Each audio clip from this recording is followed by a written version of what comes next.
YouTube. What's up? It's your boy Poncho. Trash. Huh? Take two. Head ass. YouTube, what's up? It's your boy Poncho, man. I'm back with another video. So to get started out today, going through some DMs on Instagram. Of course, I'm always on Instagram. And if you don't follow me on Instagram, that's my Instagram right there. Follow me on Instagram. I saw some DMs from some of y'all boys, and surprisingly girls as well, asking about truck guns, right?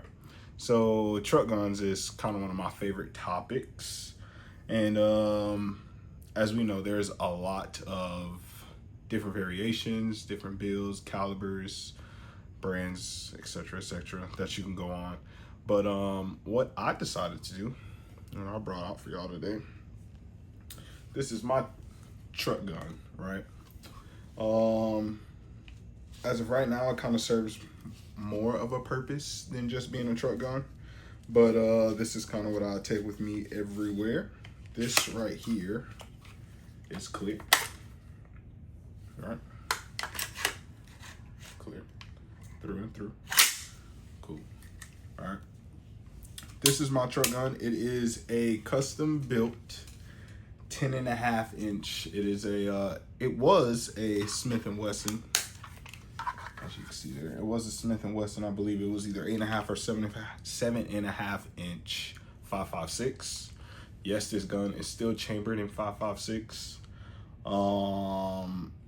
I've had this setup for probably about a year and a half now, and I haven't had any issues out of it. It runs great. I try to keep it clean, which is super hard with this stick up front, but we'll break that down later. So yes, this is a custom built 10.5 Smith & Wesson MMP 15, right? I guess we can start from tip to butt. Gay! This right here is a Sierra 5. It's a dead air. It's a can. Surprisingly, as we all know, the FBI kind of took over, and now they're helping out with the ATF getting these tax stamps all done a little bit quicker. So I kind of got mine quick. I think I got mine done in 2 or 3 business days. So I bought it and got it all within the same week. So I was pretty happy about that. I have some Magpul, plastic Magpul iron sights. This right here is a nightstick. I do want to change it out for maybe a Surefire or actually a Enforce light. Don't know much about those, but I think they look cool. This was definitely an affordable option for me at the time. It does work. It has a pressure pad, and it has a on and off button, of course, right? All the wires are held together pretty well. I have this, I believe it's a Flatline company. No free promo, but Flatline Fiber Company. They're the ones that I ordered my sling through. I have their sling. This is, I believe, like what we call a sling holder. When you see people fold them up and then they just put it through here and it holds the sling. I don't really use it that way. I kind of use it to, most of the time, cover my wires for my flashlight. And then I have this flat face trigger as well. I have my favorite optic out right now, and I know a lot of you EOTech and Trijicon boys are gonna be like, "Oh, Hollison is trash. Buy from America," but that stuff's expensive. So until I can afford, and if you guys want to help me get EOTechs and Trijicons, subscribe, comment, share, like, all the above. That would really help. I appreciate it.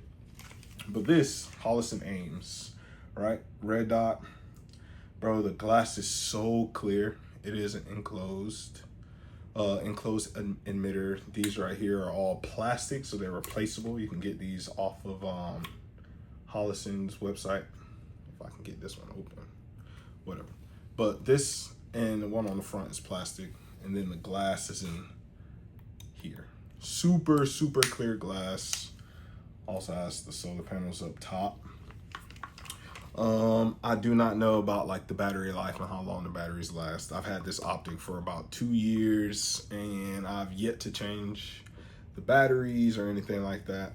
I believe the way they work is the solar panels, when you're outside or you have enough sunlight, that the emitter and everything runs off of sunlight. It doesn't necessarily charge your batteries, but what it will do is it will allow the emitter and the red dot to run as it's supposed to off of sunlight. And then when you're in a dark room or anything like that and it's too dark, then it switches over to the battery.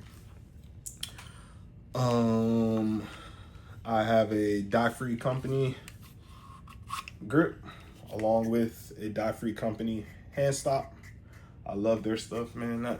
This right here for me, it works so nice, especially with being a shorter barrel.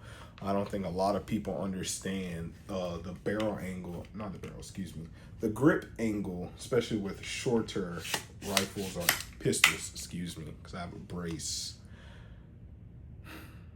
Stupid.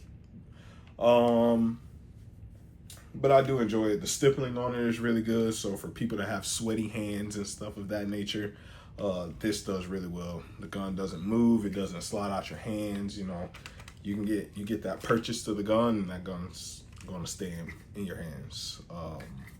I do truly enjoy dye-free company, right? The Kung Fu grip. And then I just have an SB tactical brace. Of course, nothing special. It's adjustable. I believe it's a 3-point. Yeah, it's a 3-point adjustable brace. And yeah, that's really about it. Super simple. I'll add some clips in here of me shooting it.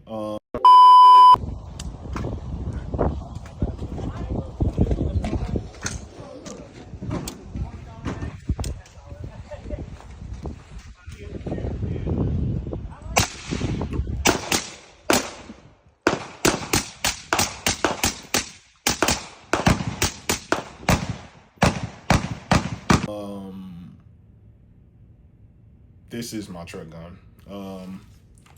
I do have something else that I'm working on to kind of replace this. And then this might be something that I use for, you know, stuff hit the fan or anything like that, or kind of like more like my do-it-all rifle. But as of now, this is my truck gun. I believe 10.5 with the cartridge of 5.56.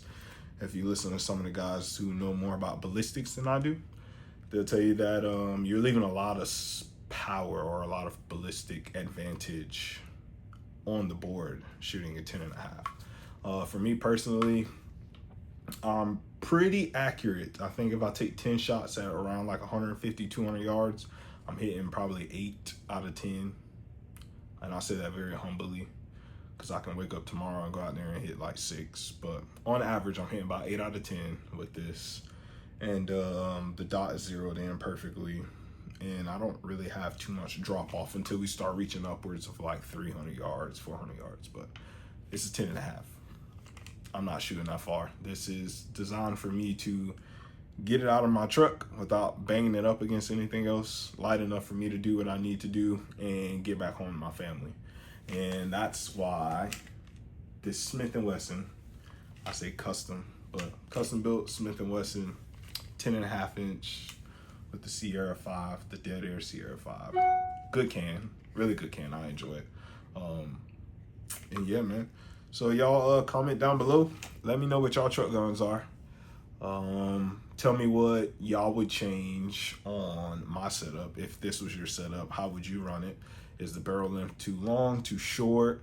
Am I using the wrong caliber? You know, like not necessarily saying I'm gonna change what I'm doing already, or who knows, I might have it in the works, but I do like hearing from y'all feedback. I enjoy when y'all send me DMs on Instagram and stuff of that nature. So yeah, man, just reach out. Let me know what y'all think. I appreciate you watching. Like, comment, subscribe, and all that good stuff. Share with some of your gun friends. I'm always down to have conversation about other people's points of views when it comes to stuff like that. So appreciate y'all.